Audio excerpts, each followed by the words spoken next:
How to fix Stremio add-ons not working.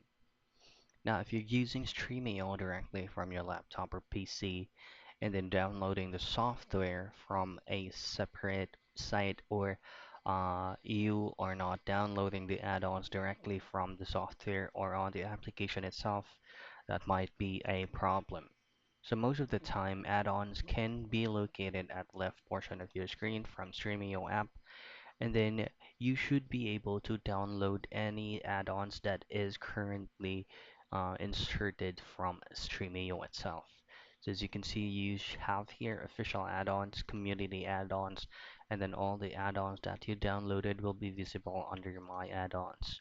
So if your separate add-ons downloaded and inserted it to Stremio is not working, then all you have to do first is just to investigate on the add-ons that you have downloaded separately from the software. Now, if it's not working still, your last resort is just to uninstall your Stremio software from your PC. Just go directly to apps and features, and in here just look for Stremio, uninstall it, and then reinstall it again and try to reinsert the add-ons that you have downloaded separately. So I believe that's your last resort on how you can fix Stremio add-ons not working.